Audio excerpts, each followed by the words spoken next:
The Premier has denied a radical new curriculum aims to remove fairy tales from our schools. The Respectful Relationships module challenges students to look for gender stereotypes, but critics say it's over the top. Seb Costello explains.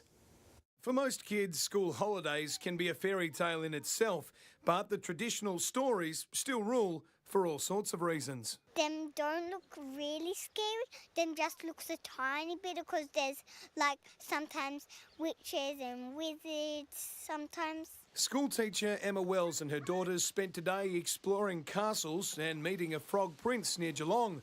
While in Melbourne, a front page report appeared on Victoria's gender equality education. We like to talk things through with them, and so if we feel that they, have questions, then we're always open to listening to what they have to say and what their beliefs are. The Respectful Relationships program in question has run in Victoria for a number of years. This is not about banning fairy tales in schools. This is about giving kids choices. It encourages teachers to challenge students to look for gender bias and stereotypes in the stories they're taught. When you tell little boys that they shouldn't cry or they should be tough, that carries on into their later life, and it's not good for them, it's not healthy. Fairy tales are part of every child growing up, and really we should respect childhood.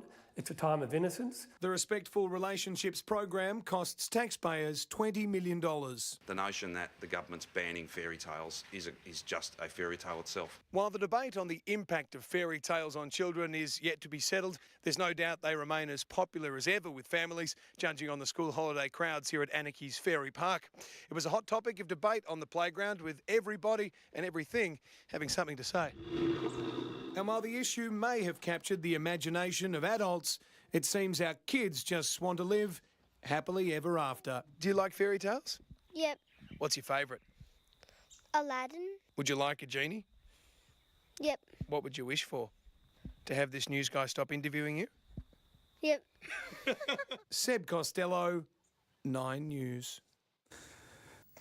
Victorian school children are being encouraged to rewrite fairy tales to get rid of gender stereotypes, swapping the roles of the knight in shining armour and the damsel in distress in an effort to reduce family violence.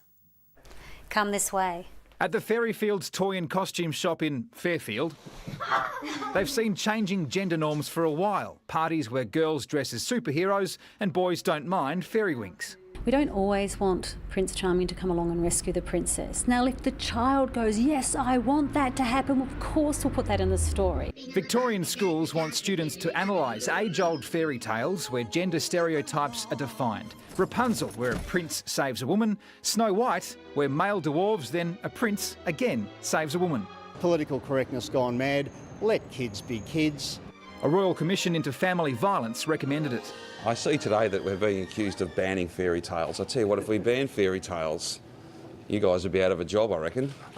We are not doing that at all. The Lord Mayor studied fairy tales as part of his literature work at uni. What do we get next? A rewriting of Shakespeare because there are parts of it that are violent. While the freeing up of gender roles is accepted at places like Fairyfields, it also makes it harder for them to do business. They're having to order more traditional boys' costumes for the girls and more of the sparkly costumes for the boys who want to wear them. It's just about what their imagination is and what they want to do. So it's about giving the kids what they want rather than what the parents want? Absolutely. Blake Johnson, 7 News.